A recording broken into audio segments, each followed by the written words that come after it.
Hi, I'm Amy Natt, the CEO of Aging Outreach Services, and this is All Things Aging. And I'm Amy Phariss, editor of Outreach NC, our monthly publication. And today we're going to be talking about the gray divorce after 50.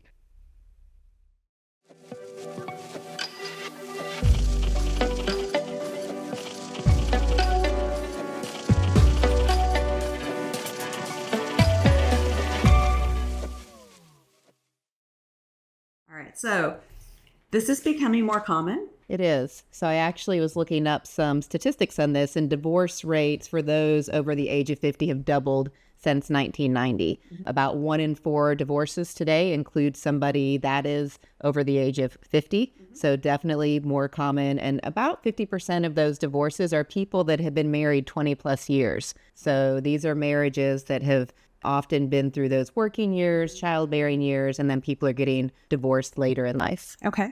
Why now? It's a great question, but if you think about the fact that people are living longer and people are more active, and so it's much more likely if somebody were to get divorced in their 50s, they might get remarried in their 60s and have another 30 years in that relationship. So that's one of the reasons. It's also become more socially acceptable than it would have been for, say, like my grandparents' generation. So society is a little more accepting if somebody were to get divorced later in life, and so there's not that stigma attached to it. One of the other factors that's emerging is more women are financially independent. And so where before the woman might have stayed married because she was financially dependent on her spouse, if it's a dual earner household and the woman is financially independent, then it gives them that ability to leave the marriage if they choose to. Interesting. What are the most common factors in divorce after 50? Well, I think a lot of us, we hear empty nest, right? And obviously not everybody has children and goes through this, and there are still divorces in childless couples. But a big factor is that empty nest syndrome. If you've been focused on your careers and raising kids, and then suddenly those kids are out of the house, right, all of a sudden people find they've been living parallel lives, right, and they really don't have anything in common anymore. And so you start to see them sort of grow apart when the family unit and the careers aren't there to hold them together. We also mentioned that there's, more dual income households. And so again, that gives people the ability to leave that marriage if they choose to. And when you talk to couples that are in their 50s, 60s and getting divorced, a lot of them will report just a general lack of intimacy. So it goes kind of to that growing apart, but there's just not that intimate connection between them anymore. Okay. How do shared goals and activities play a role in this? One of the things, I think with any relationship, right, connection is really important.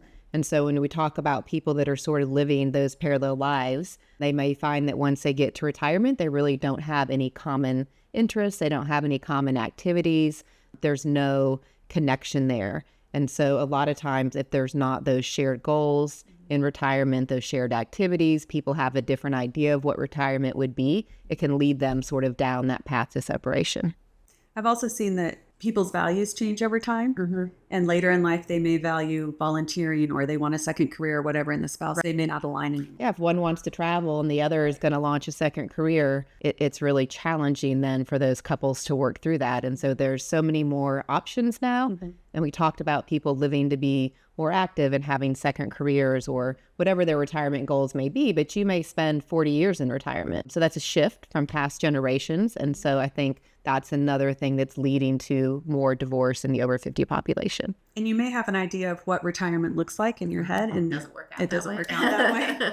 That's true in all relationships, right. But definitely people find that connection is just no longer there.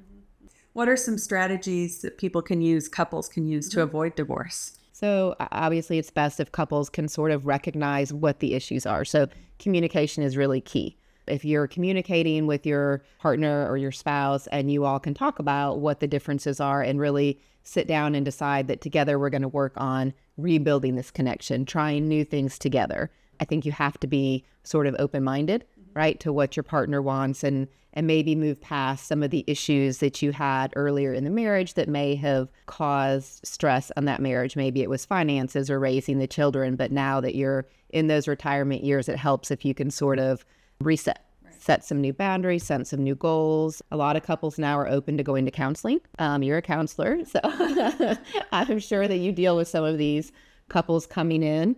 What do you tell your couples that come in? I first start with just let's pause for a minute and assess your values. Right. Because they've really changed from when you first accepted certain values that you developed from your parents or your generation when you were in your 20s. Mm-hmm. You don't think that that's going to change over time, but it often does change, right? Or the priority of those values changes. And if you don't know what they are for yourself and you're not living in alignment with them, you can be really unhappy. Right. And it may seem like it's your partner's fault. When really it's your own self-reflection that's needed. Right. And the kids are such a great foil to that, right? They're such a distraction from the personal. Well, we're so busy during those career childbearing years. And even like I've got 3 boys, and when you're juggling college and work and everything else, it's hard sometimes to realize what else might be going on personally that's impacting your relationship. So I can see that. And everybody's priority is typically, I want my kids to be okay. I want to have enough money that they can go to college, or I want them to be happy. I want them to play sports. And so much gets lost in the personal development and the couple development. Connection. Right, that connection. And so then they're sitting there looking at each other, and there's either unresolved negative issues that haven't been dealt with, or they both really are excited to go somewhere new, and they've been waiting for this time, and they are going in 2 different directions. Right. So if there's not those sort of shared goals things that you want to maybe do together. I heard a pastor say once that marriage is like driving in a car with 2 steering wheels. It's great if you're driving in the same direction. Yeah, I can see that. And I think later, sometimes you're going in 2 opposite directions. Okay, so communication, finding shared activities, and being open, right? It's not always about your dream activity. Pickleball was never my dream activity. But here we are playing pickleball and loving it. Yeah, and I think sometimes it's even, it's really intentional, right? People talk about intentional dating, but those skills can really transition into marriages as well. So it can be a very intentional process of writing things down, of selecting something that we're going to try this together, we're going to do this together, or we're going to dedicate this time to getting to know each other again. Because, obviously it's traumatic to go through a divorce at any age, but I think that when you get to that over 50 phase of life, it can have other implications that people maybe haven't thought about. And definitely consider counseling, because it's not just, counseling can be a really good preventative measure. It can help you avoid divorce if you can get there early, talk about these things, start being really open and exploring the issues instead of waiting until things are really late. Yeah. What are the legal and financial considerations of divorce after 50? So there are definitely things that a person needs to think about. One of those is retirement benefits, right? And so if one spouse, the financial part of it, if you have 2 incomes, that's one thing. If one person has a retirement and maybe the bulk of those dollars, how does that split if there's a divorce? And so we have a lot of military families in this area. Retirement can come into play there as well. And so looking at those retirement benefits, there's less time if somebody is single and starting over at age 64, there's sort of less time to recover, right? So if you've planned sort of this retirement plan and your finances were joined together, and then suddenly you're on your own having to come up with a new retirement plan, that's definitely something to consider. Along those lines is health insurance. Now, once you qualify for Medicare, once you're 65 plus, that can provide some coverage. But for those who are between that 50 and 65, sometimes your medical insurance is also through your spouse. Right. And so you may risk losing that insurance and then needing to start over to find something to cover yourself. So that's a consideration. If you've already done your estate planning documents, so say you guys have done your will and maybe your spouse is on your durable power of attorney or they're your healthcare power of attorney, suddenly you've got to go back in. And it's not only the financial cost, but you have to think about who are you going to put? Right. Who's your emergency contact? Right? As a single person, a lot of times I'll get asked to put down my emergency contact and I'm like, we put each other. Can I put you? Yeah. As my kids got old enough, I thought, I can add them, but it's something to think about. So if your spouse has been that person all of these years, there may also be insurance policies that you both have.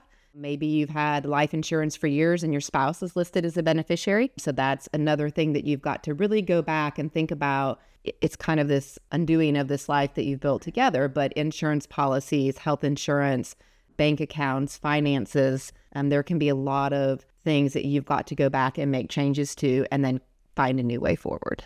That's a lot to think about. Talk a little bit about postnuptial agreement. So some couples who are amicably getting divorced or deciding to go their separate ways will do a postnuptial agreement so that the financial part, right, of the division of assets and can be very contentious. So if couples can agree on that to begin with, then they can take time to really focus on healing, or even maybe working on the marriage and trying to find a way forward. So it sort of takes the stress of that financial piece off the table. So it's just one strategy or tool that couples can use to try to, either find a way to remain friends and have things be amicable, or even to reconcile that relationship. And it's important to make those decisions when you're not angry or upset or guilty or the myriad emotions that come up during divorce. Yeah. Emotional decision making usually doesn't lead to the best outcomes. But I mean, certainly there are things that happen in relationships that are very hurtful, and it's difficult to remove yourself from the emotion of it to focus on the mechanics of it. Yeah. Where am I going to live? Who's going to provide my health insurance? What's my new retirement plan? Writing those things down.